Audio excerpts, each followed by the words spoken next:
Hi, your future, your future needs you. Your past doesn't. Live in present. Today is 30th of August 2021. Let us have a quick discussion of all these important topics. Rapid G K yesterday questions के answers हैं sublimation, melting, evaporation, avalanche. ये सब loss of snow है। Loss of snow from a glacier और इसका geographical terminology है ablation. Dibang wildlife sanctuary is located in Arunachal Pradesh. Sumitra Mahajan ji ने ये बुक लिखा है जिसका नाम है Matoshree. Headquarter of International Maritime Organisation है लंदन में। गुजरात, राजस्थान, मध्य प्रदेश, छत्तीसगढ़, झारखंड, वेस्ट बंगाल, त्रिपुरा, मिजोरम, इन सब राज्यों से पास होती है tropic of cancer. Then fertilizer जो मेनली प्रोड्यूस होता है सिंदरी फर्टिलाइजर प्लांट झारखंड में, उसका नाम है urea. So these are answers of yesterday's questions. आज के सवाल हैं where did the State Bank of India SBI inaugurated a floating ATM. The second edition of the joint naval exercise था जायर अल बहर। ये held हुआ है between the Indian navy and which other countries navy. In which year constitution of India was amended for the first time amendment किस साल में हुआ। How many states are part of the North Eastern Council. Zonal councils हैं, this is North Eastern Council. Which article of the Indian Constitution says that directive principles are not enforceable by any court? Directive principles are not enforceable by any court. Supreme Court would issue a writ of nature of habeas corpus generally when there is a violation of rights given by which article? किस article fundamental right का violation होता है तो supreme court issue करते है habeas corpus. These are writs. So these are 6 questions for today. आज की vocabulary है निम्बल। निम्बल मतलब वो बड़ा फास्ट है, स्विफ्ट है, अजाइल है। थ्राइव करना मतलब फ्लरिश करना, प्रॉस्पर करना। सबवर्जिव का मतलब होता है वो डिसरप्टिव है, इन्फ्लेमेटरी है। टेमेरिटी का मतलब होता है ऑडेसिटी, बोल्डनेस। ड्रैब का मतलब होता है कि उसमें कलर नहीं है, वो कलरलेस या फिर ग्रे है। So these are some vocabulary words. If you come across any other important word, write down that word along with its meaning in the comment section down below. आज के topics है NITI bats for tax breaks to achieve monetisation goal. ये जो national monetization pipeline है इसको success बनाने के लिए ये सारे रिकमेंडेशंस हैं। Oil palm plan is a recipe for disaster because of destruction of rain forest and biodiversity, invasive species. A pandemic of loneliness, time for a change, a fine line, infrastructural development versus eco-conservation. This is about rape and insensitivity. We need to work as a society so that ये जो insensitivity है इसको हम stop कर पाए। Afghan theatre and judging India's responses seize this opportunity to institutionalize accountability. Disappearance of follow-up readers editorial है और this is about police reforms. Youth breaking the mould and embracing startup culture, prime minister ने मन की बात में कहा। Central Asia के साथ India के टाइज, रशिया यूएस का नया फोकस। दिस इज पैरालंपिक्स में इंडियंस काफी अच्छा परफॉर्म कर रहे हैं। Sports, meeting the Poshan challenge and OPEC plus could reconsider output increase says Kuwait. आज का जो मैप है ये बहुत इंपॉर्टेंट है क्योंकि ये मैप है मेडिटेरेनियन सी का। हर साल इससे जुड़े कुछ ना कुछ सवाल आए हैं तो आज हम डिटेल में मेडिटेरेनियन सी देखेंगे। इसमें इंपॉर्टेंट कौन सी सिटीज़ हैं इस पूरे जोन में, इंपॉर्टेंट कौन से areas and connectivity, sea lanes of communication है एंड विच ऑल रिवर्स जो वाटर ड्रेन करती है इस मेडिटेरेनियन सी में। Then this is C set solutions और ये कुछ सवाल है। So we are going to talk about all these important topics in next about 35 to 40 minutes. Our reference material is this The Hindu and this is Indian Express, both are Delhi edition. See, ये front page है the Hindu का। Biden warns of more attacks, US destroys this in Kabul. Future अभी भी यहाँ पे tense है। ये जो सिक्योरिटी पर्सनल है ये अपनी लाइफ को रिस्क में लेते हुए इतने डिफिकल्ट सर्कमस्टेंसेस में वर्क कर रहे हैं। NITI bats for tax breaks to achieve monetisation goal. See, monetisation goal तो हमने डिसाइड कर लिया। पिछले कुछ दिनों से हम कॉन्टिन्यूसली इस बारे में बात कर रहे हैं। नेशनल मोनेटाइजेशन पाइपलाइन जो सरकार के एसेट्स हैं, गवर्नमेंट एसेट्स हैं, जो आइडल पड़े हुए हैं, जहां से एक्स्ट्रा रेवेन्यू जनरेट करने का स्कोप है, सरकार उसको किराए पे देना चाहती है। बेचना नहीं चाहती, किराए पे देना चाहती है। बट किन एसेट्स को हमें मोनेटाइज करना है, किस कंडीशन, किन ऑल कंडीशंस में करना है, ये जो वर्क है ना, मतलब जो एग्जीक्यूशन का पार्ट है, ये सबसे ज़्यादा चैलेंजिंग है। तो नेशनल मोनेटाइजेशन पाइपलाइन को सक्सेस बनाने के लिए जो जैसे रिटेल इन्वेस्टर्स हैं, रिटेल इन्वेस्टर्स जो इन्वेट्स हैं, इसमें रिटेल इन्वेस्टर्स को एक्स्ट्रा टैक्स ब्रेक देने का बात है। टैक्स ब्रेक क्या होता है कि अगर आप इस फील्ड में पैसा लगाओगे तो आपको टैक्स में कुछ एग्जेम्पशन मिलेगा, तो that is tax break. Income tax में उनको रिलीफ मिलेगा। तो ये क्या है, सरकार इंसेंटिवाइज कर रही है कि आप पैसा लगाओ दिस नेशनल मोनेटाइजेशन पाइपलाइन में। इसमें 6 लाख करोड़ करीब आ सकते हैं अगले 4 साल में, ये एक्सपेक्टेड है। तो money matters, a look at the NITI Aayog prescription for the national monetization pipeline. अब नीति आयोग का प्रिस्क्रिप्शन क्यों है? बिकॉज नीति का नाम ही है, नीति का मतलब पॉलिसी, गाइडलाइन, नीति कैसे बनाना है, इस सब के लिए ही नीति आयोग का फॉर्मेशन हुआ था। तो NITI Aayog is doing its job. Expansion of investor base, scale of monetization instruments, जैसे कि इनविट्स। इनविट्स क्या होता है? Infrastructure investment trust. कल हमने देखा ना, दो तरीके हैं, एक तो पीपीपी मॉडल के थ्रू इसमें लगा सकते हैं पैसा, दूसरा ऐसे ट्रस्ट के थ्रू, इनविट्स। तो अगर ट्रस्ट के थ्रू लगाते हैं ना, तो इसमें कंज्यूमर्स को ज़्यादा उनके इंटरेस्ट सेफगार्ड होते हैं, तो प्रेफर हमें इनविट्स करना चाहिए। Similarly real estate investment trust है। तो ये दोनों का सक्सेस इंपॉर्टेंट है। अब इसमें पैसा आएगा तो जो पैसा लगा रहे हैं उसको टैक्स एफिशिएंट टैक्स ब्रेक्स मिलेंगे, यूजर फ्रेंडली मैकेनिज्म होगा। वाई? इन्वेस्टर्स को अट्रैक्ट करना है हमें कि come and put your money in this trust. Tax break should be granted on capital gains for those investing in InvITs. Capital gain मतलब आज जैसे पैसा लगाया, आज से 15 साल बाद, बिकॉज इनका टाइमलाइन तो काफ़ी बड़ा है, जो लीज पे भी देंगे 15, 20, 30 ईयर्स में, तो जो कैपिटल गेन होगा, उस कैपिटल गेन पे क्या टैक्सेशन सिस्टम होगा, उस पे ये क्लैरिफाई करने की कोशिश की गई है। नीति आयोग सजेशन दे रहा है कि टैक्स ब्रेक्स लगाए यहाँ पे। InvITs should be included under the insolvency and bankruptcy code. अब सी, इनविट्स वैसे तो रिलायबल होते हैं, बट अगर यहाँ पे दिवालिया निकल गया, फ्लॉप हो गया, तो आईबीसी के लिए भी ये रास्ता ओपन होना चाहिए। इससे पहले इनविट्स को ऐसे कोई लीगल बॉडी माना नहीं गया था, तो वो आईबीसी के अंदर नहीं थे, बट टॉक्स आर कि इनविट्स को भी इंसॉल्वेंसी एंड बैंकरप्सी कोड में ले, ताकि अगर इन केस कोई प्रॉब्लम आए, डूबने जैसी स्थिति है, तो आईबीसी उसको सेफगार्ड कर पाए। Providing an insolvency option will added comfort to investor. तो इन्वेस्टर को कॉन्फिडेंस हो जाएगा कि वर्स्ट केस सिनेरियो में भी उनके साथ जस्टिस हो जाएगा। गेल, एनएचएआई, जैसे गेल मतलब gas authority of India, highway authority of India, ये एक्सपेक्टेड है इनविट्स लाने का, ताकि मोनेटाइज हो पाए गैस पाइपलाइन, हाईवे एसेट्स वगैरह। So the whole idea is, we all agree, monetary जो मोनेटाइजेशन पाइपलाइन है, दिस इज गुड।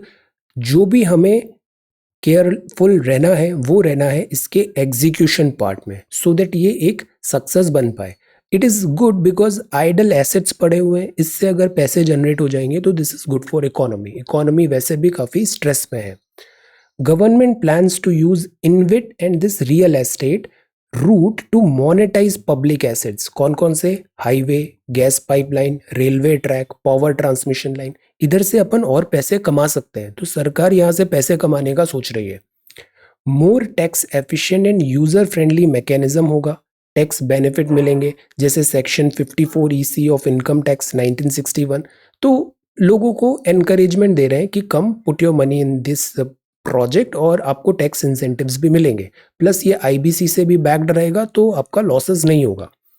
एनएमपी का सक्सेस एसेंशियल है फॉर इकोनॉमिक रिवाइवल, बिकॉज हम क्या चाहते हैं? हम चाहते हैं दिस वी शेप्ड रिकवरी, कि इकोनॉमी नीचे गिरी है, वी शेप्ड मतलब क्विकली वो रिकवर हो। तो this is our plan of action.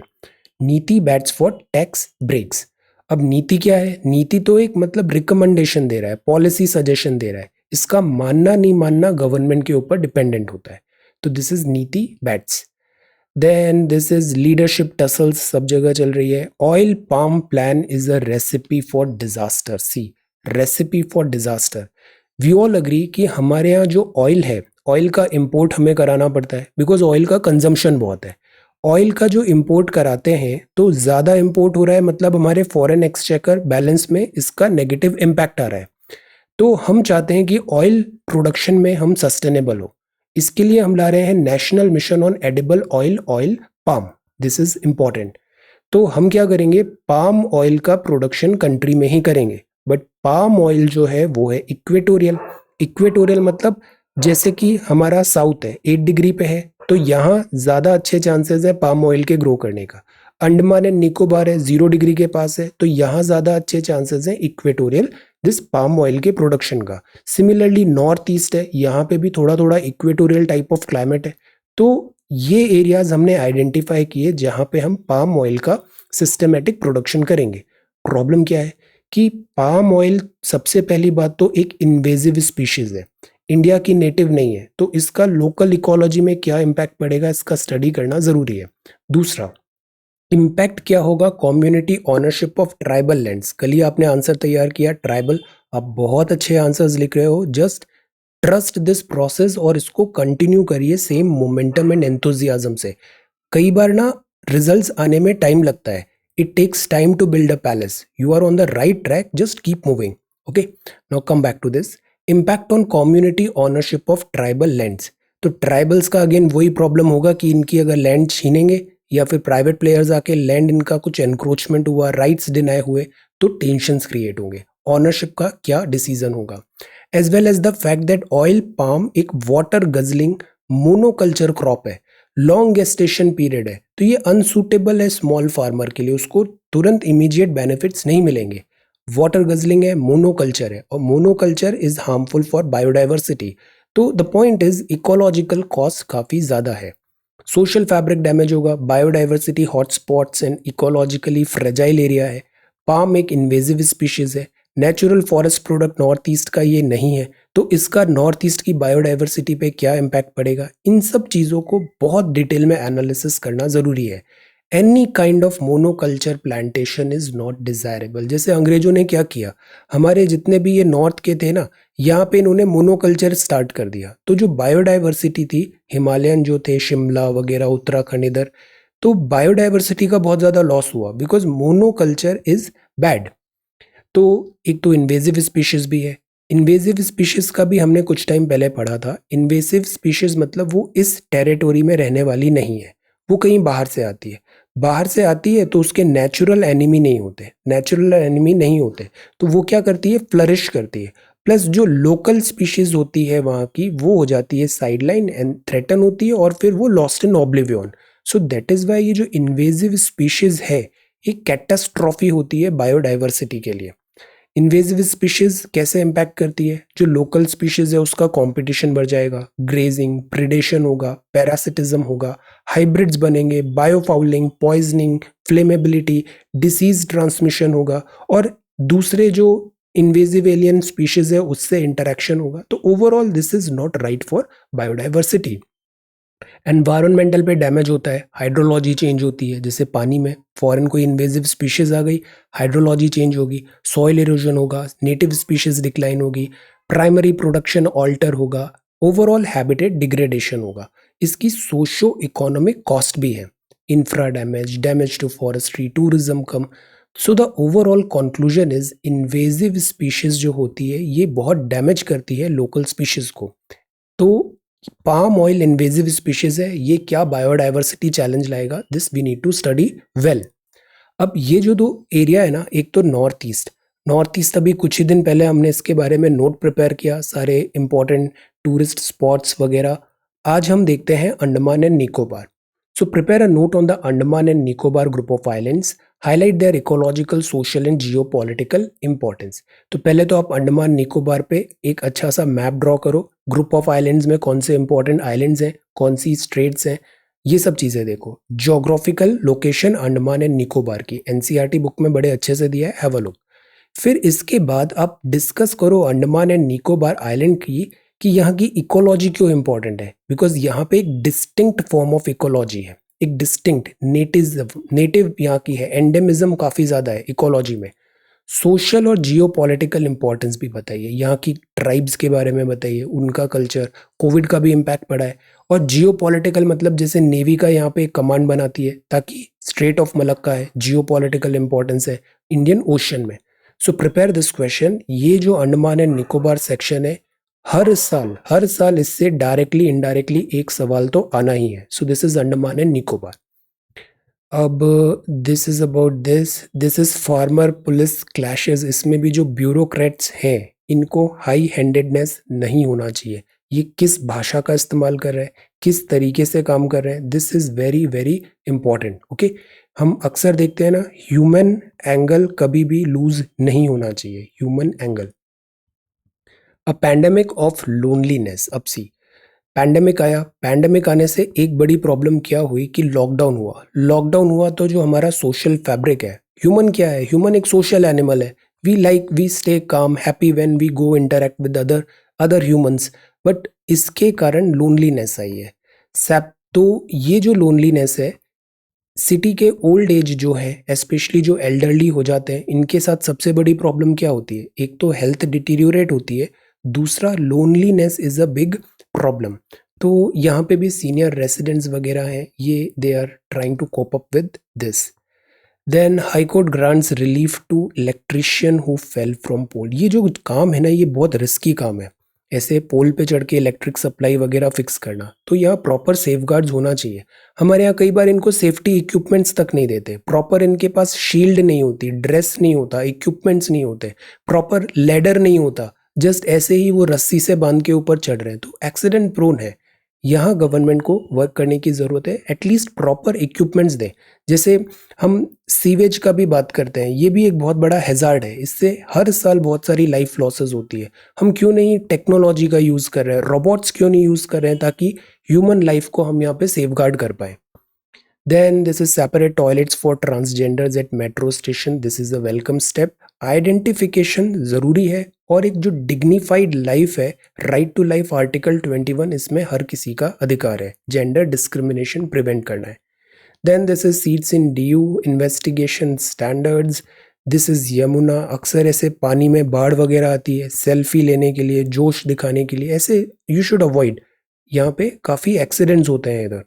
To close to comfort. Exams का सीजन है बट कोई सोशल डिस्टेंसिंग नहीं है।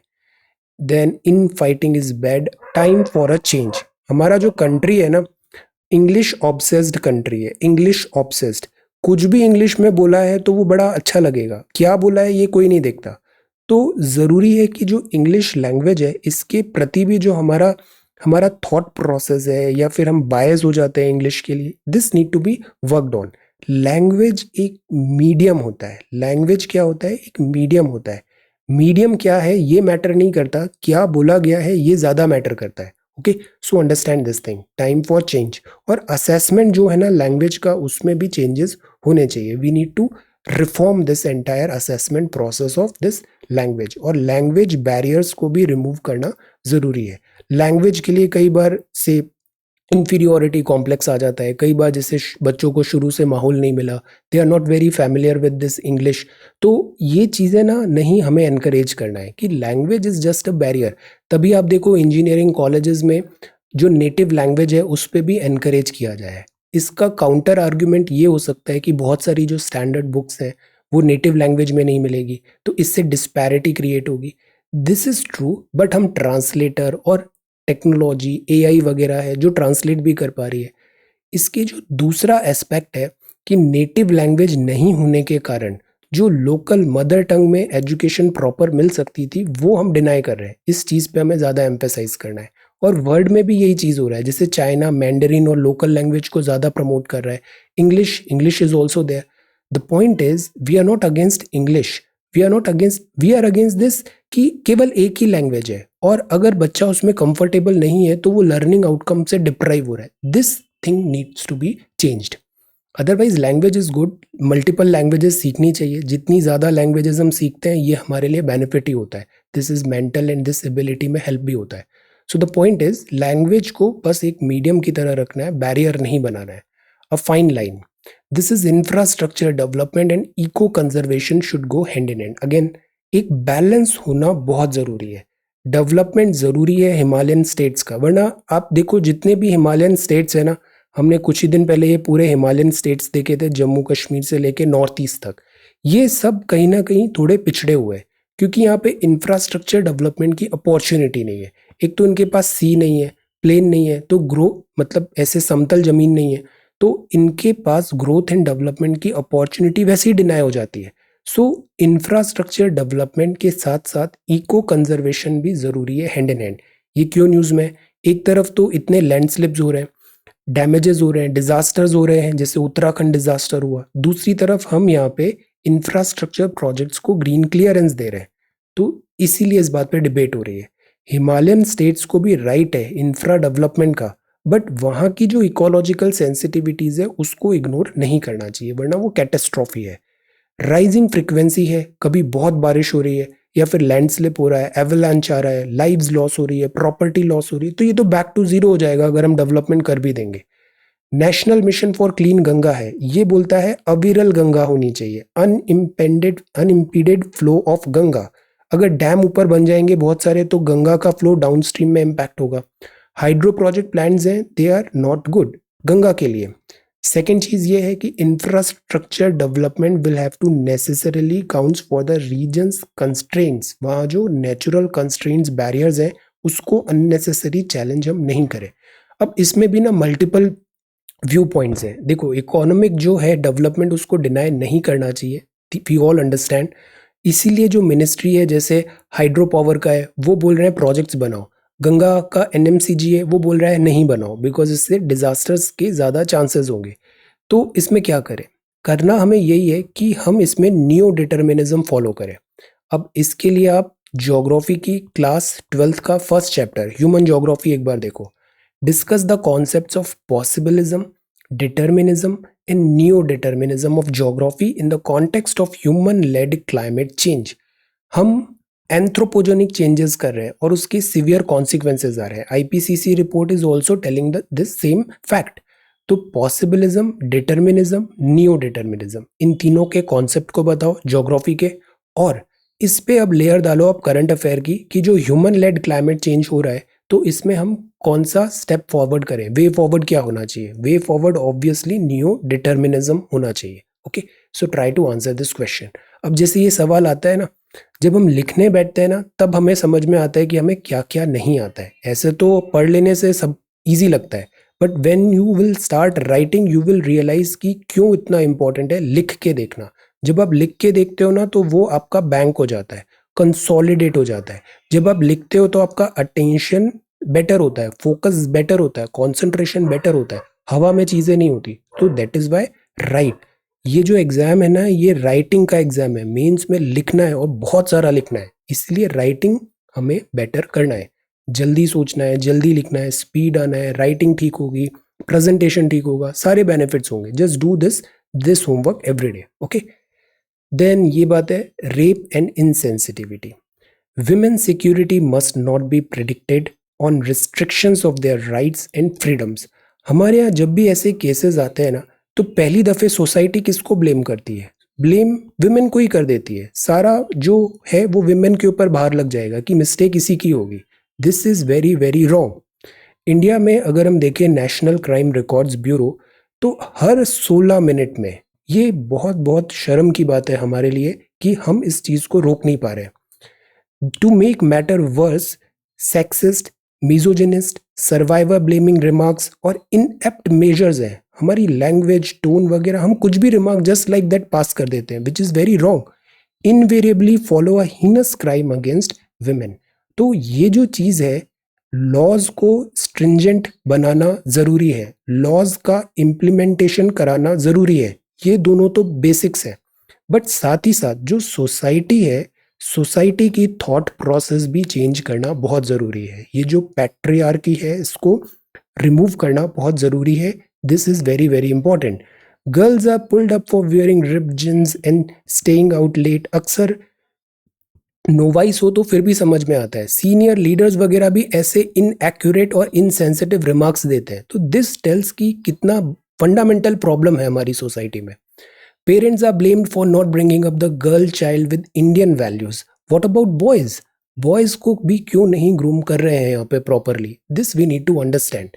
Women have come a long way fighting for their rights against patriarchal mindsets and other social ills. Instead of curbing their freedom, society, the state must ensure protection of women both in public and private places. Otherwise, हम में और इधर तालिबान वगैरह में क्या difference रह जाएगा? So we need to work on this. We need to work on this sensitivity. We need to make better boys. और हमें ये कंपटीशन भी नहीं करना है। जो मेन है और जो विमेन है, they are made to complement each other, they are need to work together, they need to complement each other. ये मेंटेलिटी हमें बढ़ानी है, बजाय इसकी जो नेगेटिव माइंडसेट डेवलप हो जाता है, वी शुड स्टॉप दैट। तो प्रॉपर ग्रूमिंग ज़रूरी है, सोसाइटी का proper grooming is very very important. और जो रूल्स हैं, कई बार जैसे जजेस के भी यहाँ पे कुछ एग्जांपल दिए हैं, जज साहब ने जो स्टेटमेंट दिया वो बड़ा इनसेंसिटिव और इनएक्यूरेट स्टेटमेंट था, जो उनकी पोस्ट और डिग्निटी को ऐसे स्टेटमेंट देना ठीक लगता नहीं है। द पॉइंट इज, ये सिस्टमेटिक प्रॉब्लम है, इस सिस्टमेटिक थॉट प्रोसेस को बेटर बनाना ज़रूरी है, and it is everybody's responsibility.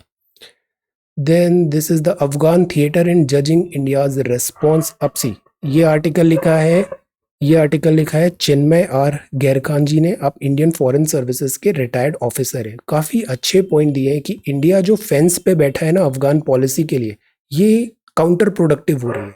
India को एक स्टैंड लेना ज़रूरी है।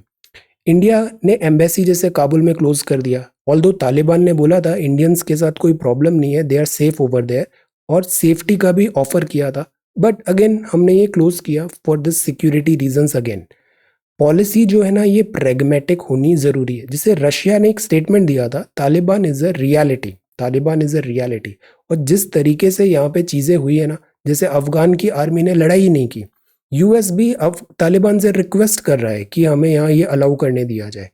यूएस के 85 बिलियन डॉलर के वेपन्स अभी तालिबान के अंडर पे हैं। इनके पास जो हेलीकॉप्टर्स हैं, गन्स हैं, they are world class guns, world class military equipments. So this is a reality. We have to talk to people whom we may find distasteful to talk to, whether it is Pakistan, China, Taliban. Talks कभी बंद करने से solution निकलता नहीं है। पाकिस्तान के साथ भी तभी हम बार बार टॉक्स वापस इनिशिएट करते हैं। चाइना के साथ भी डायलॉग ज़रूरी है, and so is with Taliban. This is the message. और दूसरी बात यह है कि हम not under the influence of USA. USA है, उसका पॉलिसी अलग है, उसका स्टाइल अलग है। We are not USA, we are India.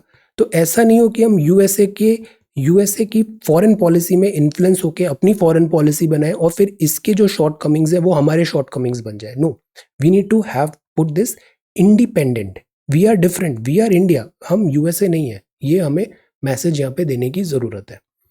Then seize this opportunity to institutionalise accountability. ये वर्ड बहुत पावरफुल है, अकाउंटेबिलिटी, जिम्मेदारी। इंस्टीट्यूशनलाइज करें ताकि अथॉरिटी जो है ना ये मिसप्लेस्ड अथॉरिटी नहीं हो, ये मिसयूज नहीं कर पाए दिस पावर्स एंड डेलीगेशंस का।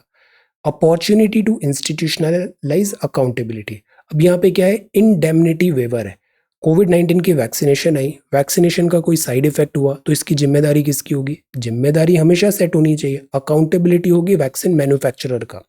जो फॉरेन की मैन्युफैक्चरर हैं जैसे कि मॉडर्ना, जॉनसन एंड जॉनसन, ये इंडेमनिटी में वेवर मांग रही हैं इंडिया से। Let us see. Towards a more human police force. अभी जैसे करनाल का जो केस हुआ, ये बहुत ज़रूरी है पुलिस फोर्स का ह्यूमन होना। और पुलिस फोर्स क्या है? पुलिस फोर्स तो कमांड पे वर्क कर रही है। कमांड किसका मिला? इनका सीनियर कौन था, क्या कमांड आया, उस सीनियर को किसने क्या कमांड दिया, ये जो पूरी चीज़ है, चेन ऑफ कमांड्स है, इसमें ह्यूमन एंगल होना बहुत ज़रूरी है। अदरवाइज यहाँ पे भी अगेन एट्रोसिटी ज़्यादा होती है पुलिस लोगों के लिए, ना कि लोगों को टॉर्चर करने के लिए। Efforts are on to improve the human rights protection regime in police station में भी। इसका भी 17 जनवरी को एक बहुत अच्छा आर्टिकल हमने पढ़ा था, हैव अ लुक। 17 जनवरी, और यहाँ की पीडीएफ को भी आप देखो। इसका एक पीडीएफ भी है शेयर्ड इन टेलीग्राम। ये सारा कलेक्शन आप अगेन गूगल ड्राइव में you can have it. Go to srajanindia.1 our website and go to downloads file section, और वहाँ पे उस ग्रुप को आप ज्वाइन कर लो। Okay. Disappearance of follow up. Follow up क्या होता है? जैसे कोई भी स्टेटमेंट दे दिया बट उसका वेरिफिकेशन नहीं आएगा, उसका फॉलो अप नहीं आएगा कि वो ट्रू था, फॉल्स था, क्या था। हमारी जो जनरेशन है, जब से इंटरनेट आई है, internet is a generation of overdose. जैसे स्टूडेंट्स क्या करते हैं, पढ़ना इतना सा है, पर इंटरनेट में हर चीज़ बड़ी फैंसी लगती है, हर चीज़ बड़ी इंपॉर्टेंट लगती है, तो वो ओवरडोज करता है। स्टूडेंट ओवरडोज करता है, उसको लगता है ये भी पढ़ लो, ये भी पढ़ लो, ये भी पढ़ लो। But what about digest? इतना डाइजेस्ट हो पाएगा आपसे? इतना रिवीजन आप कर पाओगे? नहीं कर पाओगे तो क्या होगा, ये सारा का सारा बनेगा एंट्रोपी। ये आपको स्ट्रेस क्रिएट करेगा, आपकी पढ़ाई ऑर्गेनाइज नहीं होगी। So you have to be selective. हर चीज़ पढ़ने की नहीं होती है, हर चीज़ बड़ी फैंसी दिखती है, बट इस पढ़ने की ज़रूरी नहीं होती, because you are dealing in the currency of time. आप एक साल में सारे जीएस भी देखना चाहते हो, देन ऑप्शनल भी, then all. How is it possible? GS में वैसे भी बहुत जो न्यूज़ करंट अफेयर्स है, इसका हाई रिल यील्ड है नहीं, इसमें रिटर्न ऑफ इन्वेस्टमेंट काफ़ी कम है। डिसअपियरेंस ऑफ फॉलोअप, तो यहाँ बात है कि न्यूज़ मीडिया भी, बिकॉज अटेंशन स्पैन काफ़ी कम हो गया है, वो एक न्यूज़ चलाते हैं, फिर उसका फॉलोअप नहीं आता है, तो फॉलोअप होना भी ज़रूरी है। एज ऑफ इंटरनेट में अटेंशन स्पैन शॉर्टन हो रहा है। ओके, तो हमें इसीलिए आई कीप ऑन सेइंग कि स्टैंडर्ड बुक से पढ़ो, ताकि आप उसको रिवाइज तो कर पाओगे। एनसीईआरटी आपने पढ़ा, अब आप एक बार और रिवाइज करो, सारी चीज़ें तुरंत याद आ जाएगी, और ये एक्चुअली में आप रिप्रोड्यूस कर पाओगे रियल एग्जाम में।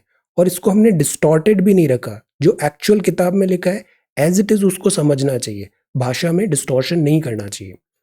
The purpose of literature, again inclusive and diverse writing है। लिटरेचर जो है ना, ये समाज की दिस हिस्ट्री, कल्चर, सोसाइटी और एक आईना भी होता है। तो the purpose of literature is huge.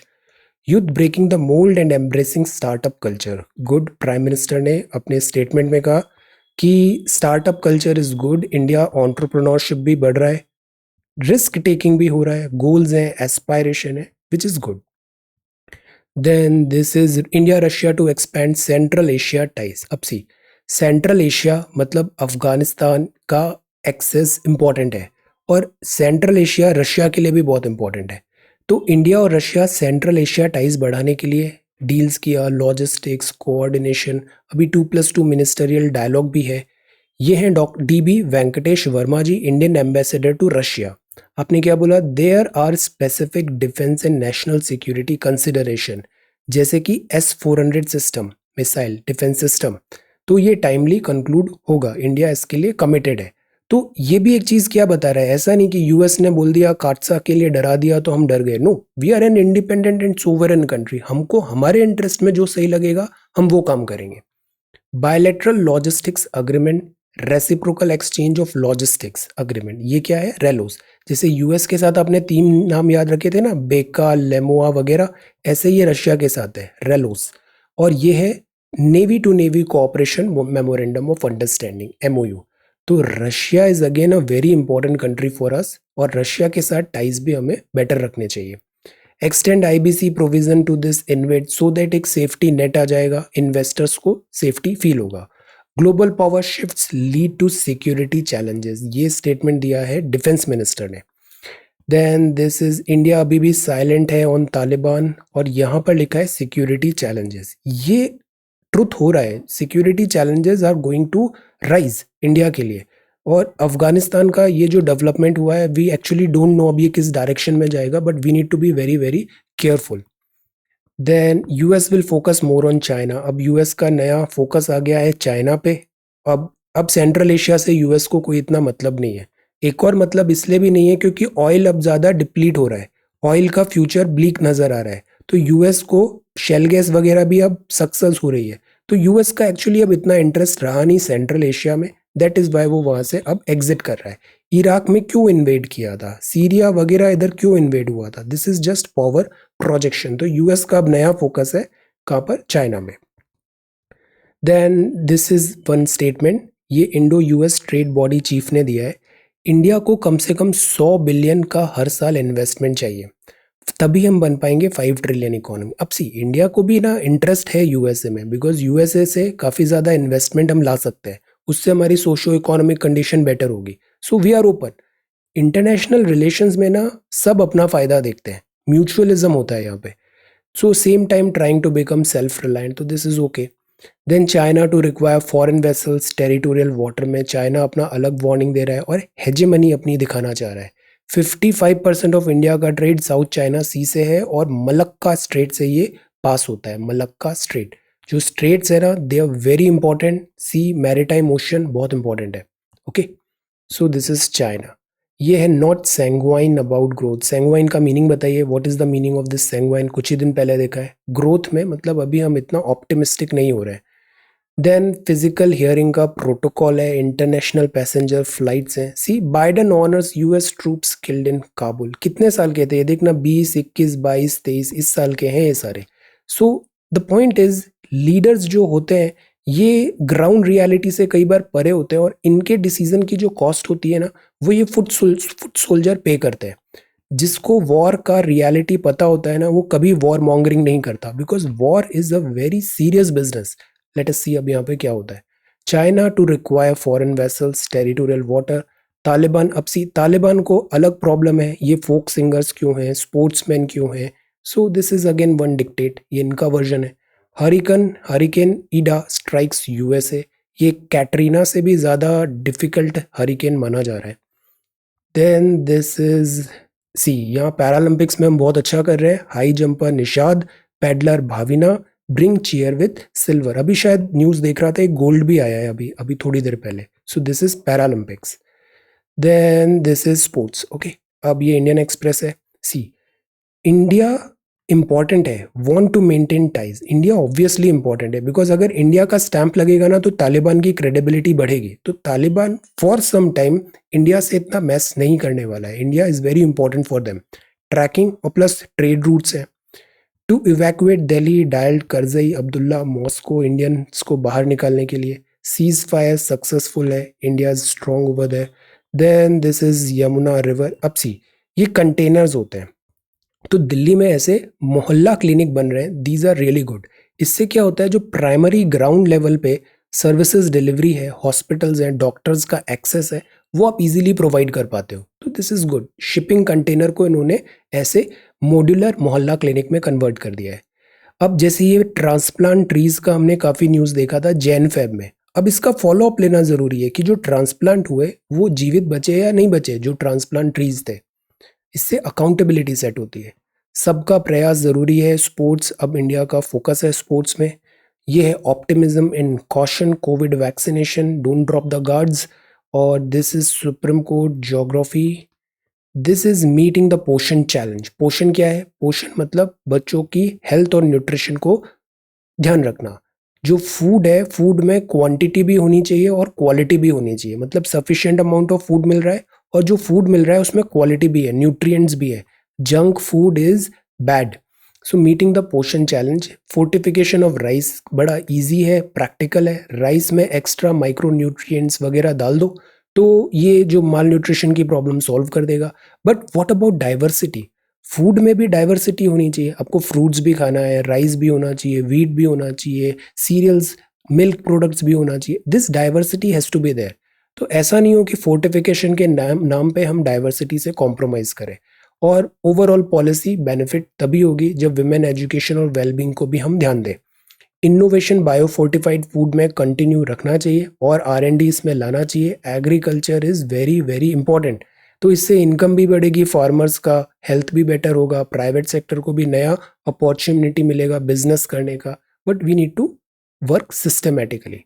Opening up open sources और let's say never again. Lesson from partition is not how horrific it was but how not to recreate its madness. अगर lesson नहीं सीखा, इस madness को address नहीं किया, तो we are a fool. We should not do this again. Let's say never again. This is Hurriyat. This is Jallianwala Bagh में renovation हुआ है। Militancy in Assam. Then SpaceX का ये फाल्कन 9 रॉकेट है, कैनेडी स्पेस सेंटर से ये फायर हुआ। Tesla SpaceX, Elon Musk का ये कंपनी है, ये भी टेस्ला कार वाली कंपनी है। Then this is hurricane Ida. ये न्यू हरिकेन आ रहा है यूएसए में। तालिबान काफ़ी स्ट्रांग होता जा रहा है। पैसे भी मिल गए, वेपन्स भी मिल गए, रिकग्निशन भी मिल गया, कंट्री भी मिल गया। तालिबान तो बहुत स्ट्रांग बनता जा रहा है यहाँ पे। Then this is about FPIs and OPEC plus. सो ये तो था इंडियन एक्सप्रेस। आज का जो मैप है ना, it is very important. Her exam में ये मेडिटेरेनियन सी से सवाल ज़रूर आता है बिकॉज ऑफ इट्स लोकेशन। एक तरफ तो यूरोप है और दूसरी तरफ अफ्रीका है, और ये जो मेडिटेरेनियन एरिया है ना, इसको बेस्ट प्लेस माना जाता है ज्योग्राफी वाइज दिस सिविलाइजेशन के लिए, सिविलाइजेशन की ग्रोथ और इन सब के लिए। सो दिस इज मेडिटेरेनियन। मेडिटेरेनियन जो सी है यहाँ से ये कनेक्टेड है, किससे? यहाँ से कनेक्टेड है ये अटलांटिक ओशन से। तो मेडिटेरेनियन सी में कनेक्टिविटी पहले देखते हैं अपन। एक तो ये स्वेज कैनाल हो गया जो यहाँ रेड सी आएगा, फिर इंडियन ओशन हो जाएगा, स्वेज कैनाल। कल ये हमने डार्डेनल्स देखा था, स्ट्रेट ऑफ डार्डेनल मतलब ब्लैक सी से मिलेंगे। तो ये पार्ट हुआ ईस्टर्न मेडिटेरेनियन। फिर ऊपर एक वेनिस वगैरह शहर है, यहाँ पे भी कैनाल्स बनी हुई है। फिर ये सिसिली वगैरह यहाँ पे नैरो है, और ये वेस्टर्न मेडिटेरेनियन आ गया। फिर ये गिब्राल्टर इंपॉर्टेंट है, गिब्राल्टर से ये कनेक्ट होता है अटलांटिक से। तो मेडिटेरेनियन एक एनक्लोज्ड सी है, नैरो ओपनिंग है इसकी वर्ल्ड ओशियंस के साथ। सो दिस इज इंपॉर्टेंट। नीचे अफ्रीका है और ऊपर है यूरोप। अब इसके जो कंट्रीज हैं, बेसिन कंट्रीज हैं, इनके नाम भी अक्सर पूछे गए हैं। जैसे यहाँ स्ट्रेट ऑफ गिब्राल्टर से स्टार्ट करते हैं, what is this? This is Spain. ये फिर फ्रांस है, मोनाको, दिस इज इटली। फिर यहाँ पे स्लोवेनिया, ये है क्रोएशिया, फिर बोस्निया, मॉन्टेनीग्रो, अल्बेनिया, ग्रीस। फिर ये आ जाता है टर्की। टर्की एशिया में भी है और टर्की यूरोप में भी है। तो it is a bridge of Asia and Europe. जो अफगानिस्तान का क्राइसिस हो रहा है तो सब किसी ना किसी तरह भागने की कोशिश करेंगे टर्की, और फिर टर्की से ये क्रॉस करके जाने की कोशिश करेंगे यूरोप में। तो ये भी एक बहुत बड़ा चैलेंज बनेगा। देन नीचे तो ये ऊपर दिस यूरोप हो गया, बाकी मोरक्को, अल्जीरिया, ट्यूनिशिया, लीबिया और यहाँ पे इजिप्ट है। This is Africa. Okay, so Mediterranean sea is very very important. इस पूरे जोन में जैसे ये मेडिटेरेनियन है, यहाँ पे ब्लैक सी आ गया, कुछ इंपॉर्टेंट कंट्रीज हैं। ये सारे कंट्रीज भी I will share it today right now. इसको एक बार आप देखना, ये सारी कंट्रीज को। ये सब कंट्रीज न्यूज में, जैसे त्रिपोली था, ट्यूनिशिया था, जो अरब स्प्रिंग है वो ट्यूनिशिया से स्टार्ट हुआ है। This is Algiers. फिर ये बार्सिलोना, मेसी पहले यहाँ था। ओके, फिर ये नेपल्स है। फिर एथेंस बहुत इंपॉर्टेंट है, ओलंपिक्स, एथेंस। ओके, फिर इधर इस्तांबुल आ जाएगा, ब्रिज है। रोस्टोव यहाँ पर है, बेरूत यहाँ पर है, जो ब्लास्ट हुआ था वो यहाँ हुआ था बेरूत में। फिर तेल अवीव है, अलेक्जेंड्रिया है, दिस इज इजिप्ट। ओके, तो इसको अभी आप देखना, मैं अभी राइट अवे इसको शेयर कर दूंगा, हैव अ लुक। ये सारे सिटीज इंपॉर्टेंट है। तीसरी चीज इंपॉर्टेंट है यहाँ की रिवर्स। रिवर्स में कौन सी रिवर्स हैं? जैसे ये बेसिन्स है, ये इब्रो का बेसिन है, ये रॉन रिवर है, ये पो रिवर है ना। Then this is Tiber. फिर मेडिटेरेनियन में ही कुछ मार्जिनल सीज हैं, जैसे ये एड्रियाटिक हुआ, यहाँ पे ये रिवर आ रही है। ओके, तो हैव अ लुक, एक बार इसको भी आप अच्छे से देखना। एक ये नाइल इंपॉर्टेंट है, नाइल रिवर भी अपना वाटर डिस्चार्ज कर रही है मेडिटेरेनियन सी में। ओके, तो ये अफ्रीकन साइड की रिवर है और ये यूरोप में ऊपर की रिवर्स है। ओके, तो तीन चीज अभी देखना है आपको। एक तो ये रिवर डिस्चार्ज पढ़ना, दूसरा कनेक्टिविटी ऑफ मेडिटेरेनियन, तीसरा इंपॉर्टेंट सिटीज, और चौथा ये जितने भी बेसिन कंट्रीज हैं इन सबके नाम पता होना चाहिए। पिछले बार सवाल आया था कि जॉर्डन जो है वो मेडिटेरेनियन सी से ओपनिंग है या नहीं है। आंसर, जॉर्डन क्या मेडिटेरेनियन सी से ओपनिंग है? Answer. Okay, so this is Mediterranean. अब ये बात है दिस मैप का, दिस सी सेट का।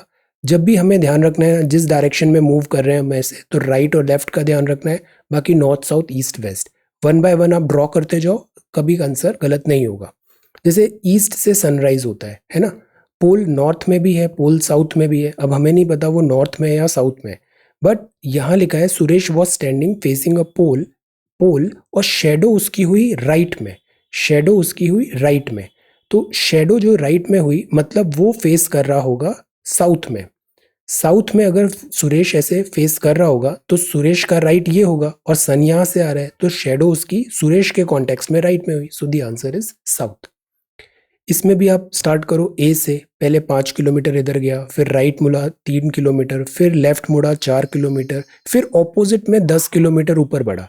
तो टोटल नीचे कितना आया था? 5 और 4 9, और टोटल ऊपर गया 10। मतलब ये ए के पोजीशन से तो ऊपर ही है, तो ए भी क्या हो जाएगा? नॉर्थ वेस्ट डायरेक्शन हो जाएगा। Then this is again important, दो केस बनेंगे, एक मॉर्निंग का और एक इवनिंग का। मॉर्निंग में हमने यहाँ से स्टार्ट किया, जैसे ए से बी गया, सी गया, डी गया, फाइनल डायरेक्शन साउथ हो गई। अगर इवनिंग की बात है तो ऐसे जाएगा, फाइनल डायरेक्शन नॉर्थ हो जाएगी। तो ये तो सॉल्व किया। बट अगर आप प्रेजेंस ऑफ माइंड दिखाते हैं ना इस सवाल में, तो बिना सॉल्व किए भी आप बता सकते हो नॉर्थ या साउथ है, बिकॉज मॉर्निंग इवनिंग में क्या हुआ है, डायरेक्शन अपोज हुई है, ईस्ट और वेस्ट ये डायरेक्शन अपोज हुई, तो जो फाइनल आउटकम आएगा वो भी ऑपोजिट डायरेक्शन का ही होना चाहिए। तो नॉर्थ का ऑपोजिट वेस्ट तो होता नहीं है, ये नहीं होगा, साउथ का ऑपोजिट वेस्ट तो होता नहीं है, ये नहीं होगा, है ना।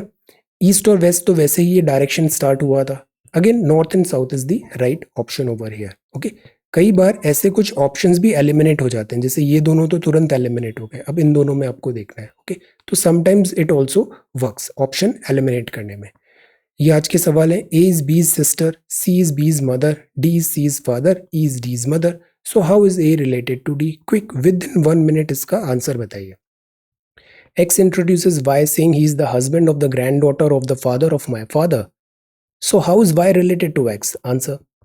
Then Rahul told Anand, yesterday I defeated the only brother of the daughter of my grandmother. So whom did Rahul defeat? Answer. So these are C-set questions. Okay.